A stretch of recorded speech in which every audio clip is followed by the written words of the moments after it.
Nah, Bapak Ibu, mari kita buka firman Tuhan dari Yesaya 26 ayat 3 sampai 4. Demikianlah firman Tuhan, yang hatinya teguh engkau jagai dengan damai sejahtera, sebab padamulah ia percaya. Percayalah kepada Tuhan selama-lamanya, sebab Tuhan Allah adalah gunung batu yang kekal. Dunia yang kita tinggali ini, dunia yang kita tempati ini, penuh dengan tekanan. Di dalam pekerjaan, tekanan di dalam keluarga, tekanan di dalam pelayanan, belum lagi tekanan sakit penyakit yang dialami. Penuh dengan tekanan hidup di dunia ini. Tetapi kita akan belajar pada hari ini apa maksud daripada semuanya itu, apa tujuan dari semuanya itu. Banyak orang tidak sanggup melaluinya, sehingga stres, depresi, rasa takut yang begitu kuat, hingga banyak orang juga kehilangan arah. Ada maksud Tuhan di sana. Jangan menjadi lemah, melainkan lawanlah. Apa, Bapak Ibu? Lawanlah segala rintangan, halangan, cobaan yang merintangi jalan kita, yang melemahkan kita, yang menghimpit kita. Kalahkan. Jangan biarkan itu menghancurkan kita, menekan kita menjadi kalah. Karena semua itu ada maksud dan tujuannya. Permata tidak akan bisa menjadi permata, berlian tidak akan bisa menjadi berlian tanpa ada tekanan yang begitu kuat di dalam bumi ini. Ribuan tahun dia ditempa dengan tekanan itu. Tapi lihatlah, berlian itu menjadi permata yang indah dan sangat mahal. Janji ini menunjukkan bahwa ketenangan bukan berasal dari dunia ini. Tidak ada ketenangan dari dunia. Walaupun dunia ini memberikan engkau banyak uang, walaupun dunia ini memberikan padamu jabatan atau hiburan yang gemerlap, kemewahan dunia, apapun yang diberikan dunia ini, apapun yang diberikan dunia ini semu. Bilang sama temannya, apapun yang diberikan dunia ini semu. Apapun yang ditawarkan dunia ini semu. Boleh jadi kita senang sebentar, boleh jadi kita bahagia sebentar. Setelah itu maka kita akan teringat kembali akan masalah kita, kita menjadi lemah kembali. Boleh jadi kalau kita punya uang banyak, kita bisa pergi kemana saja yang bisa menyenangkan hati. Tetapi kalau di dalam ini tidak bisa dipuaskan dengan itu, ada satu yang bisa memuaskan diri kita, memberikan ketenangan yang sempurna, yang permanen di dalam kehidupan kita. Hanya Yesus yang sanggup memberikannya. Dikatakan Yohanes 14 ayat 27, damai sejahtera ku tinggalkan bagimu, damai sejahtera ku berikan kepadamu, dan apa yang ku berikan tidak seperti yang diberikan oleh dunia kepadamu. Jangan gelisah dan gentar hatimu. Jangan gelisah dan gentar hatimu. Jangan gelisah sekalipun engkau masih belum menjadi orang kaya. Jangan gelisah, jangan gentar hati jika menjelang Natal ini belum bisa beli ini, beli itu. Jangan gentar, jangan gelisah hatimu. Karena orang yang tidak gelisah, orang yang tidak gentar, diberikan Tuhan kedamaian, ketenangan, kebahagiaan di dalam dirinya. Tapi kalau kita merasa takut melihat anak orang pakai baju baru, anak kita belum punya baju baru, takut, gelisah, gak tenang hidup ini. Kemana aku mau cari utangan ini? Jangan cari utangan.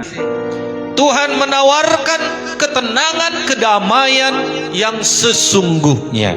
Itulah sebabnya kita selalu rindukan Dia di dalam kehidupan kita. Maka Dia akan menuntun kita, Dia akan memberikan ketenangan, kedamaian, sukacita di dalam kehidupan kita. Sekalipun ada tekanan, sekalipun sesuatu yang kita inginkan itu belum tercapai. Bagaimana caranya supaya kita bisa mendapatkan itu? Ayat 3 dikatakan, hati yang teguh. Berarti iman yang teguh, iman yang konsisten. Coba katakan, saya memiliki iman yang teguh. Saya memiliki damai yang teguh. Teguh itu ditopang, kokoh, tidak goyah. Jadi kalau kita kokoh, teguh, tidak goyah di dalam menjalani hidup kita ini, maka kita diberikan Tuhan kedamaian, sukacita, ketenangan. Sekalipun tantangan itu masih terus begitu bertubi-tubi, persoalan itu masih terus bertubi-tubi, tapi kita menjadi orang yang teguh, orang yang kokoh, maka ketenangan diberikan kepada kita, dicurahkan kepada kita, damai sejahtera diberikan kepada kita. Tidak bisa dibeli damai ini. Itu sebabnya seberapa banyak uang kita, tidak bisa dibeli damai itu, ketenangan itu. Kalau semuanya baik, bisa saja tenang, bisa saja damai. Tetapi ketika suamimu main skater, berjudi, ketika istrimu bergosip, ketika istrimu bermalas-malas dan menghamburkan uang, ketika anakmu masih bandel, itu akan sulit bagi kita untuk bisa tenang. Tetapi kalau kita teguh percaya kepada Tuhan, pegang teguh Yesus di dalam kehidupan kita, maka kita bisa tenang dan damai, tidak stres pikiran ini. Ada jalan Tuhan diberikan kepada kita. Oleh sebab itu, hati kita ini perlu teguh, apapun ceritanya. Jangan karena persoalan engkau tidak beribadah. Kalau hanya karena persoalan engkau tidak beribadah, itu belum menjadi orang yang teguh. Tetapi ketika engkau melihat anakmu masih bandel, masih tidak bisa diatur, namun kita datang beribadah, berdoa kepada Tuhan, memuji Tuhan, minta pertolongan daripada Tuhan, hati kita bisa menjadi teguh. Bukan karena ketika semua tenang kita bisa teguh, kita bisa damai. Tidak. Ketika kita dalam persoalan, kita kokoh, kita kuat, kita teguh imannya, maka tidak ada apapun yang bisa menghalangi berkat kita. Keluarga kita pasti selamat, anak-anak kita pasti selamat, suami istri pasti selamat, kalau hatinya teguh kepada Yesus. Iman yang teguh tidak pernah gagal. Coba katakan, iman yang teguh tidak pernah gagal. Tidak goyah oleh masalah. Apa masalah kita? Tidak goyah oleh masalah, tidak berubah oleh emosi dan keadaan. Terarah kepada Tuhan dalam segala situasi, tidak mudah digoncang oleh berita buruk. Berpegang pada janji Tuhan, bukan pada perasaan. Percaya meski belum melihat, jawaban itu datang kepada kita. Itulah orang yang teguh imannya. Inilah orang yang teguh. Inilah orang yang diberikan Tuhan damai. Inilah orang yang diberikan Tuhan sukacita. Jadi kalau hidup kita penuh dengan stres, depresi, kemungkinan ketika masalah datang kita mandele, kita bersungut-sungut. Ketika masalah datang berubah, emosi merubah, berarti kita belum menjadi teguh. Kita masih dikalahkan oleh persoalan itu. Ketika berita buruk datang, kita langsung panik. 1 tahun ini kami suami istri dibentuk dari berita-berita buruk, dari keadaan-keadaan buruk, dari situasi-situasi yang buruk, sehingga kadang-kadang membuat kami stres. Tapi kami mulai berdoa bersama. Apa Bapak Ibu? Apa Bapak Ibu? Berdoa bersama suami istri kami, bersatu berdoa pagi-pagi. Ketika masalah itu datang, kami nggak seperti yang dulu-dulu, nggak seperti yang lalu-lalu, langsung panik, langsung stres, langsung hati ini gimana ya, gundah gulana. Tapi melalui doa yang bersahati suami istri, bersekutu dengan Tuhan, kabar-kabar apapun yang kami terima sekarang ini, kami bisa tenang, teguh, tidak goyah, tidak stres. Malah kami tertawa, menertawai iblis. Tertawai iblis, amin. Iblis jelek, Betul? Iblis itu di bawah kaki kita. Amin. Coba dulu, mari bangkit berdiri. Sebentar saja. Sudah? Bikin lingkaran begini, kepala iblis di kaki saudara. Ada matanya, ada hidungnya, ada mulutnya. Lalu injak-injak dia.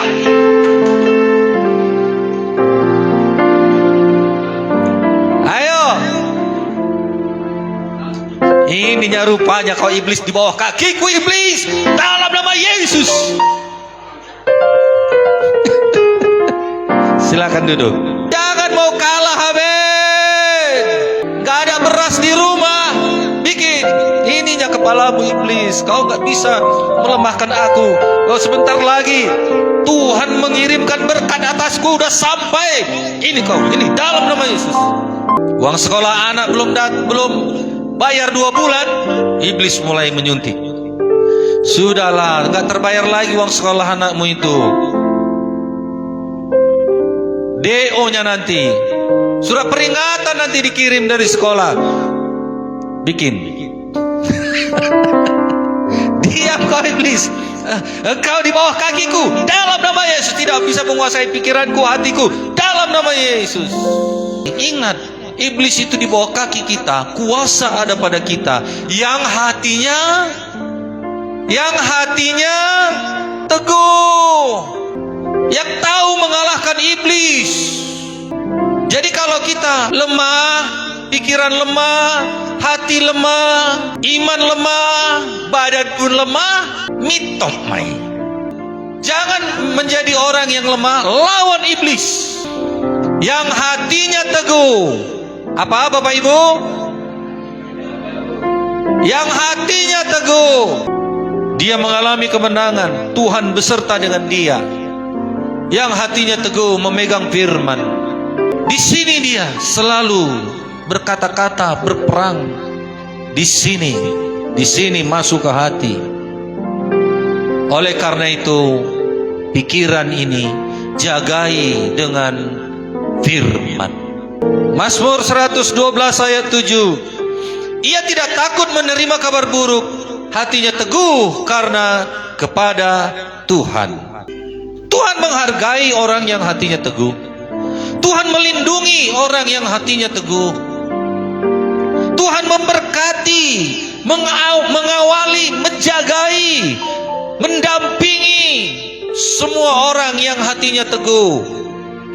Bukan sedikit-sedikit ada masalah lalu tak berdoa lagi. Sedikit-sedikit ada masalah enggak ibadah. Sedikit ada persoalan tidak live group. Sedikit persoalan tersinggung. Orang yang mudah tersinggung. Apa Bapak Ibu? Orang yang mudah tersinggung, hati-hati. Ini tahun ini kita pendewasaan rohani ya. Yang hatinya tersinggung, hati-hati, karena orang yang tersinggung mudah sekali dikalahkan iblis. Mudah sekali ditawan oleh iblis. Orang yang mudah sakit hati, mudah sekali dikalahkan iblis. Oleh karena itu, apapun yang kita alami, mau dikecewakan, mau ditinggalkan, hati kita tetap mengampuni. Ini pengalaman kami. Kami mengalami ini. Tetapi kami tidak biarkan hati kami ini ditindas oleh iblis dengan sakit hati, dengan ketersinggungan, dengan persoalan. Kami nggak mau kami ditindas oleh iblis. Kami bangun diri kami dengan doa. Kami bangun diri kami, suami istri, keluarga, dengan doa, dengan pujian kepada Tuhan. Maka itu akan mengalirkan kuasa Tuhan, menyanggupkan kita untuk teguh, menyanggupkan untuk berdiri, menyanggupkan kita untuk terus melangkah. Jangan lihat persoalan. Kalau diperlihatkan kepada kita, kalahkan itu. Sudah tahu bagaimana mengalahkannya kan? Sudah tahu? Seperti yang kita buat tadi. Praktekkan. Kadang-kadang kalau kita punya masalah, bangkit pun malas ya. Ya kan? Bawaannya lemas, bawaannya termenung, bawaan kita menghayal. Jangan biarkan seperti itu. Dalam nama Yesus, pikiranku dikuasai oleh firman Tuhan. Setan, kau tidak bisa menguasai pikiranku. Ini mukamu iblis. Ku pijak-pijak mukamu ini. Praktekkan itu. Praktekkan. Iblis kan gak bisa saudara lihat. Ya kan? Betul?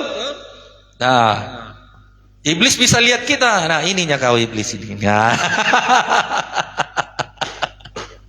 Amin. Iya. Saya mau tanya minggu depan, siapa yang sudah mempraktekkan seminggu ini? Siap? Tugas PR. Haleluya. Mazmur 121 ayat 8. Tuhan akan menjaga keluar masukmu dari sekarang sampai selama-lamanya. Yang hatinya teguh, Tuhan menjagai kita. Keluar rumah, masuk rumah, keluar kota, masuk kota, keluar negeri, dalam negeri, kita dilindungi Tuhan. Dia kasih damai, Dia berikan damai, dan Dia menjagai kita, melindungi kita. Bukan hanya itu, Tuhan memberkati kita. Percayalah, yang hatinya teguh, persoalan uang tidak menjadi persoalan. Kita nggak tahu-tahu berkat dari Tuhan ini.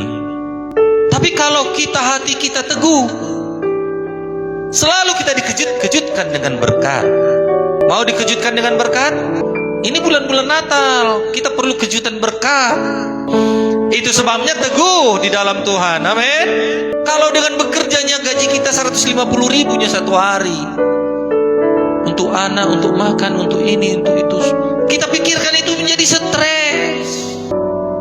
Ya kan bapak-bapak yang punya anak banyak? Kalau kita pikir-pikir, anak 5, gaji 150.000 satu hari, bagi-bagi, bapak-bapak ini gak pandai. Ya kan, untuk ini, untuk ini, untuk ini. Tambah-tambahnya kami bapak-bapak ini ahli. Tapi kalau bagi-bagi, bagian ibu-ibu lah itu. Kalau udah bagi-bagi, untuk ini, untuk ini, untuk ini. 150.000 kurang, 200.000 pun kurang satu hari. Rata-rata kita ini di sini, saya perkirakan gajinya satu hari 200.000 kalau ada. Kalau rata-rata 150.000 satu hari. Kadang-kadang Tuhan, kasihanilah umatmu, tambahilah berkat-berkat mereka Tuhan. Kadang jadi saya yang lebih peduli. Bagaimana dengan saudara? Apakah terbeban buat itu? Betul? Berdoakah saudara? Kami diajari waktu kita di sini Pak Maroko, dia berkata, kebutuhanmu berapa satu minggu? Doakan. Satu hari kebutuhanmu berapa? Doakan. Tuhan, ya kalau berdoa kan gak bayar. Tuhan Yesus, tolonglah kami Tuhan, umat-Mu ini. Bertambahlah berkat mereka. Kami juga berdoa, Tuhan, sekian juta Tuhan, satu bulan harus bisa kami dapat. Tuhan bilang, cari dulu kerajaan Allah dan kebenarannya, maka segalanya ditambahkan padamu. Itu kuncinya. Apa Bapak Ibu? Kurang kuat?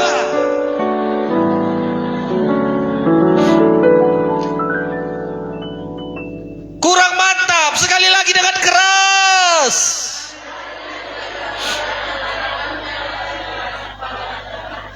Di mana tertulis?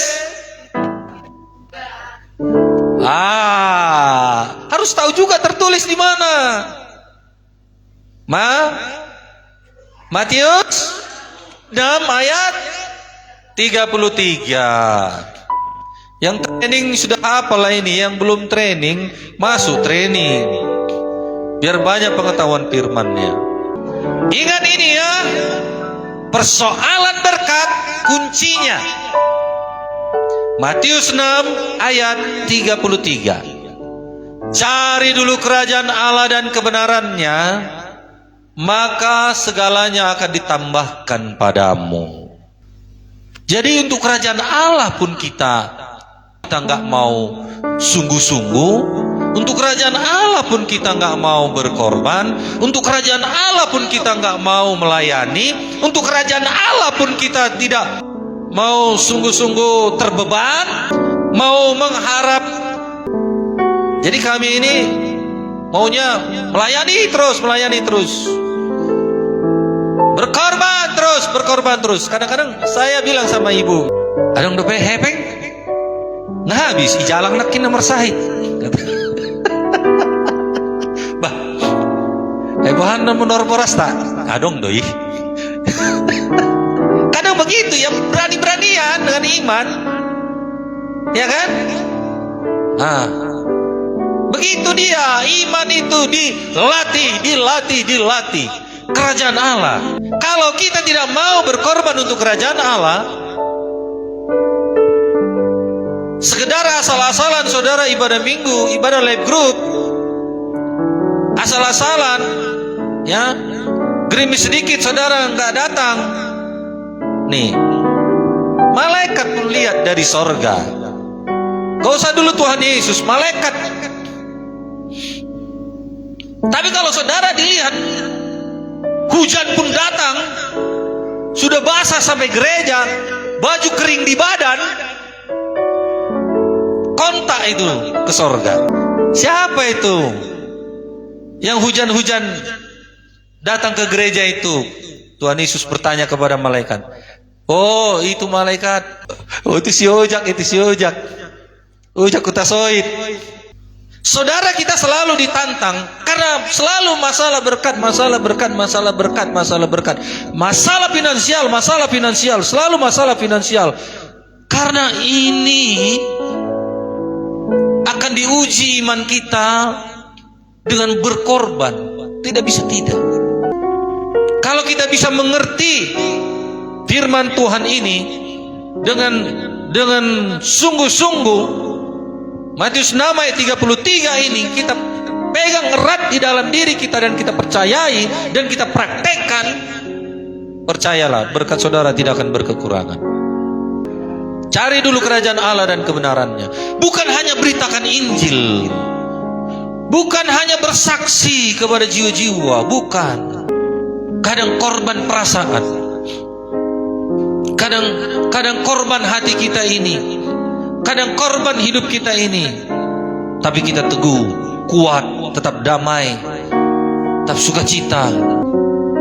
Berapa kali kami melayani, dikecewakan, ditolak, tidak dihargai, tapi tetap saja upah kita percaya upah kita itu tidak akan hilang. Percaya kepada Tuhan. Bilang sama temannya kanan kiri, tepuk dia, percaya kepada Tuhan, percaya. Ayat 4 dikatakan Tuhan Allah adalah gunung batu yang kekal. Kalau dikatakan gunung batu itu lembek, keras. Tuhan itu gunung batu, pondasi yang kuat. Kalau sudah gunung batu, tidak bisa digoyahkan lagi. Itulah Tuhan kita, gunung batu. Pondasi kita di atas gunung batu yang kuat. Amsal 3 ayat 5-6. Percayalah kepada Tuhan dengan segenap hatimu, dan janganlah bersandar pada pengertianmu sendiri. Akuilah Dia dalam segala lakumu, maka Ia akan meluruskan jalanmu. Percayalah kepada Tuhan dengan setengah hati. Percayalah kepada Tuhan dengan setengah hati. Belum dengar saya ulangi. Percayalah kepada Tuhan dengan setengah hati.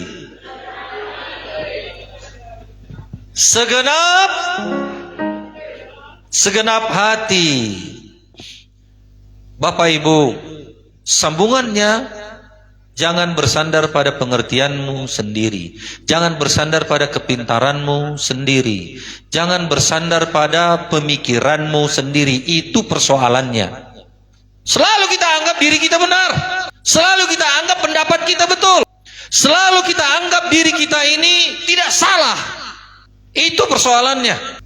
Itu yang menghambat kita untuk percaya penuh kepada Tuhan. Mungkin percaya itu juga, tapi tidak percaya penuh, tidak percaya sungguh-sungguh kepada Tuhan. Jadi biarlah hati kita segenap hati percaya kepada Tuhan. Jangan bersandar pada pengertian kita sendiri. Akuilah Dia dalam segala lakumu, maka Ia akan meluruskan jalanmu. Percaya berarti berserah total, mengakui Tuhan lebih besar daripada tekanan hidup, menyerahkan masa depan kepadanya. Untuk apa kita mengalami tekanan itu?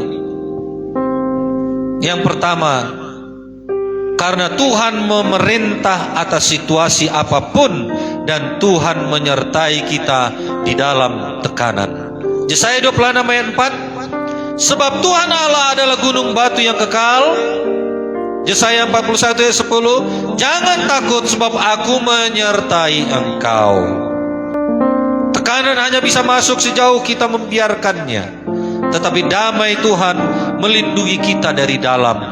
Yohanes 16 ayat 33, dalam dunia kamu menderita tekanan atau penganiayaan, tetapi kuatkanlah hatimu, aku telah mengalahkan dunia. Berarti bukan dengan kuat gagah kita mengalahkan persoalan, tetapi karena percaya penuh kepada Tuhan. Kita jadikan Tuhan itu batu karang yang teguh untuk dapat hidup di tengah tekanan, karena Tuhan kita tidak membiarkan kita tergeletak. Boleh jadi kita mengalami tekanan hidup, boleh jadi, tapi orang yang teguh hatinya, orang yang percaya kepada Tuhan dengan segenap hatinya, sekalipun jatuh tapi tidak tergeletak. Bangkit lagi, Tuhan berikan kekuatan baru. Semangat lagi, Tuhan akan berikan kekuatan baru. Bangkit lagi, semangat lagi, bangkit lagi, semangat lagi. Kalau itu kita kerjakan, maka kita menjadi orang yang tahan terhadap tekanan, dan kita menjadi mutiara yang indah di hadapan Tuhan. Dibentuk Tuhan menjadi indah, dibentuk Tuhan menjadi mahal, dibentuk Tuhan kita menjadi ahli dalam segala masalah persoalan, mengalahkan masalah persoalan kita. Kemudian untuk apa kita mengalami tekanan? Karena tekanan bukan untuk menghancurkan, tetapi untuk memurnikan, menguatkan iman kita. Percayalah, ada tujuan dari semua tekanan, masalah, persoalan yang kita hadapi. Tuhan mau membentuk kita. Tuhan mau memperlengkapi kita untuk siap menerima berkat yang besar. Sudah siap menerima berkat yang besar? Hadapilah tekanan, hadapilah masalah, hadapilah pergumulan, dan kalahkan itu. Jangan biarkan pikiran ini depresi, stres, dan lemah. Untuk apa kita mengalami tekanan? Karena tekanan itu hanya sementara. Ada masa kadaluarsanya tekanan itu. Jadi ada masa berlalunya. Tidak seterusnya itu akan kita alami. 2 Korintus 4 ayat 17, sebab penderitaan ringan yang sekarang ini mengerjakan bagi kami kemuliaan kekal yang melebihi segala-galanya, jauh lebih besar daripada penderitaan kami. Penderitaan bukan akhir daripada cerita. Sebab penderitaan ringan yang sekarang ini mengerjakan bagi kami kemuliaan kekal yang melebihi segala-galanya. Semakin dikuduskan, semakin dikuduskan, semakin disucikan, semakin dewasa, rohani kita semakin baik, semakin baik, semakin baik. Kemudian, karena Tuhan memberi jalan keluar, kalau kita mengalami tekanan, untuk apa kita mengalami tekanan? Supaya kita juga mengalami jalan keluar. Kita melihat ada jalan keluarnya. Kalau kita mengalami jalan keluar ketika persoalan besar itu datang kepada kita, saudaraku, itulah maksudnya bahwasanya Tuhan memberikan pergumulan, tekanan di dalam kehidupan kita, supaya kita nyata benar mengalami sungguh-sungguh, mengalami yang sebenarnya mujizat Tuhan di dalam kehidupan kita. Bukan hanya kata-kata, tapi kita sendiri mengalami. 1 Korintus 10 ayat 13. Allah setia, Ia akan memberikan jalan keluar kepada kita. Mazmur 46 ayat 1. Allah itu tempat perlindungan dan kekuatan, penolong yang sangat terbukti dalam kesesakan. Dalam apa? Siapa penolong? Tuhan. Amin. Supaya dinyatakan kuasa itu. Kuasa Tuhan lebih besar dari persoalan kita, supaya benar-benar kita mengalaminya. Jadi, apa kesimpulannya bagi kita hari ini? Yang pertama sekali, berdoa dan serahkan semua kekhawatiran kepada Tuhan. Apa? Berdoa. Tuhan, berat bebanku ini. Firman-Mu berkata, serahkan beban berat kepadamu. Kuserahkan beban berat. Tuhan, ini dia persoalan anak, persoalan suami, persoalan istri, persoalan uang, persoalan banyak persoalan. Kuserahkan kepadamu. Aku gak mau memikirkan, Kau yang mikirkan Tuhan. Dah, berdoa kita, sembah Tuhan. Amin. Jangan mau kita dihimpit, dikalahkan dengan persoalan itu. Itu kesimpulan pertama. Kedua, isi pikiran dengan firman.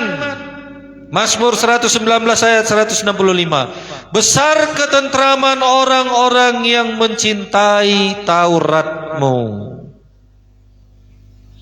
Besar ketentraman, artinya besar kedamaian, besar sukacita di dalam diri kita yang mencintai Taurat, yang mencintai firman, yang menyukai firman, yang menyimpan firman di dalam dirinya. Besar ketentraman di dalam diri kita. Itu kesimpulan yang kedua.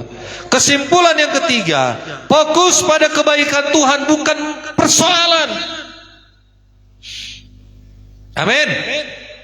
Lihat kebaikan-kebaikan Tuhan. Ingat kebaikan Tuhan. Lihat kebaikan Tuhan. Sebut kebaikan Tuhan. Mana lebih banyak? Kebaikan atau keburukan? Sebut kebaikan itu. Kadang-kadang kita nggak menyadari satu kebaikan saja layak untuk kita syukuri. Apa itu? Nafas ini, nafas. Kalau kita mengerti dan tahu, bersyukur atas nafas kita, maka kita tidak berani mengeluh untuk yang lain. Amin. Coba saudara bayangkan jikalau nafas ini kita beli, pakai oksigen, satu tabung yang kecil itu berapa? 57.000. Berapa jam itu? 2 jam. 57.000. Taruhlah 50 biar gampang ngitungnya kan. 2 jam. 1 hari 24 jam. Taruh dibagi 2 kan.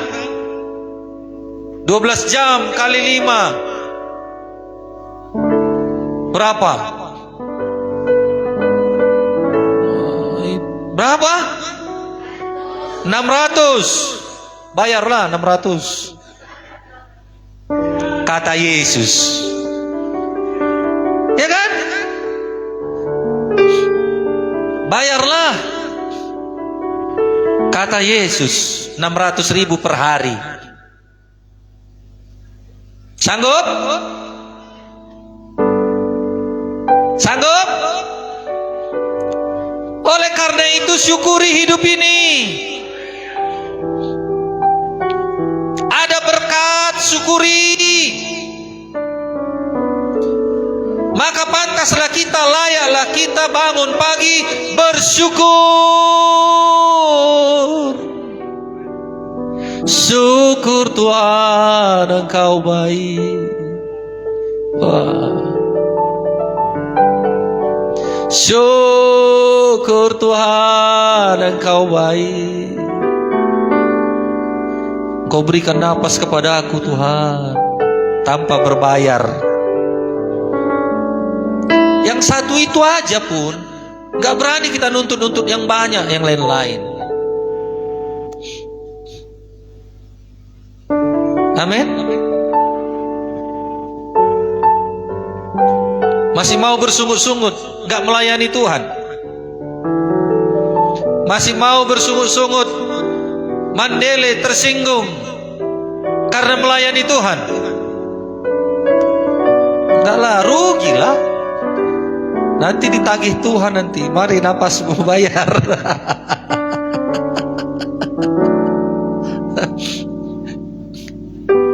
Karena ada karena ada tabung oksigennya kan?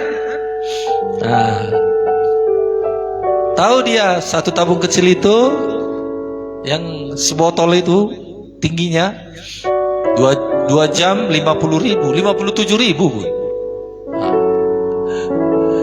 Jadi marilah kita takut kepada Tuhan. Amin.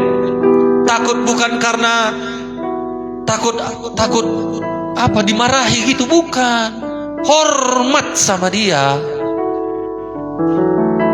Haleluya. Nah, itu dia. Lihat Tuhan kita lebih besar. Persoalan kita itu untuk membentuk kita. Tekanan hidup itu untuk membentuk kita semakin mantap lagi, semakin dewasa lagi. Jadi jangan alergi dengan bentukan.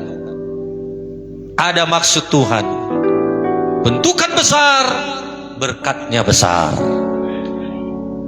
Amin. Mari kita berdiri.